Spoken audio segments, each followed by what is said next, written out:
ओम नमो भगवते वासुदेवाय। राधे राधे, जय श्री कृष्णा। आइए सुनते हैं कार्तिक मास की कथा का 12वां अध्याय। नारद जी बोले, उस दानवेंद्र राजा ने विधि पूर्वक मेरा पूजन करके हंसकर कहा, हे ब्राह्मण, आप कहाँ से आए हैं?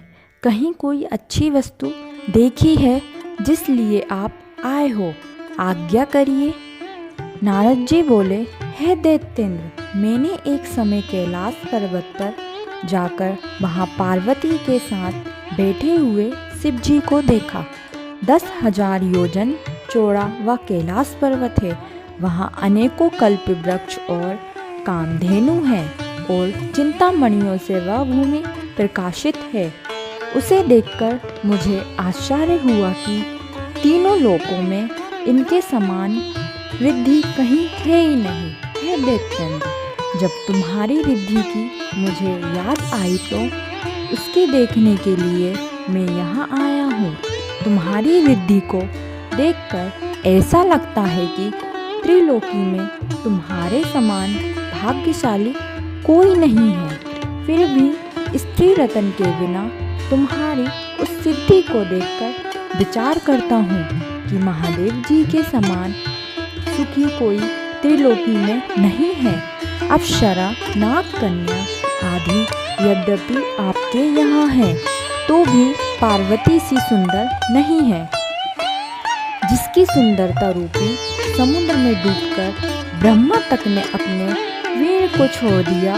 रचना करते समय ब्रह्मा जी ने पार्वती जैसी अनेक अप्सराओं को बनाया, परंतु उसके रूप के समान कोई अप्सरा न हुई। स्त्री रत्न के भोगने वाले महादेव जी का वैभव श्रेष्ठ है। ऐसा कहिए कि जब मैं वहाँ से चल दिया तब वे दैत्यराज उसके रूप को सुन कामदेव से पीड़ित हो गए। तब भगवान की माया से मोहित होकर सिंह के पुत्र राहु को उसने महादेव जी के पास भेजा।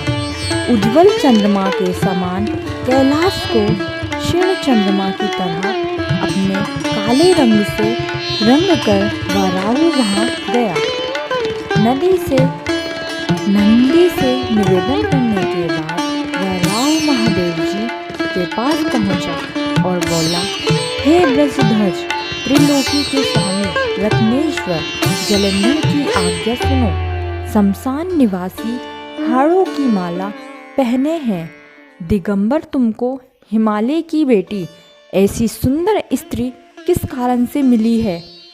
मैं रत्नों का स्वामी हूँ, वह स्त्रियों में रत्न मेरे ही योग्य है।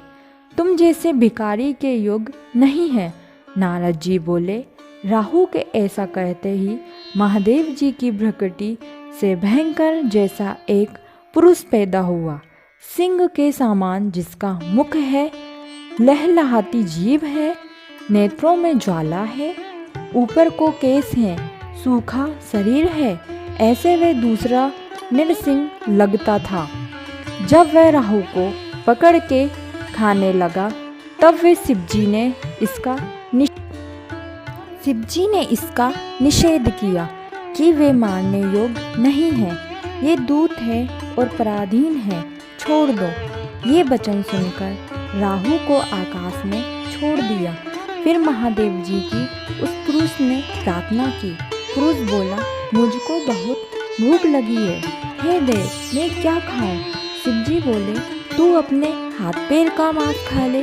नारद जी बोले, शिव जी की आज्ञा से उस पुरुष ने अपने ही हाथ पांवों को मांस खा लिया। अब उसका केवल सिर ही बाकी रह गया। ये देखकर शिवजी प्रसन्न होकर उस भयंकर पुरुष से बोले, हे कीर्तिमुख, तू सदा मेरे द्वार पर रहे। नारद जी बोले, उसी दिन से कीर्तिमुख देवताओं के द्वार पर रहने लगा। जो पहले कीर्तिमुख का पूजन नहीं करते हैं, उनका पूजन प्रथा है। उसे छोड़ा गया राहु बरवल स्तर पर गिरा, इसी से बरवल नाम से प्रसिद्ध है। फिर उस राहु ने अपना द्वितीय जन्म समझकर जलंधर के पास जाके ये सब बातें कही।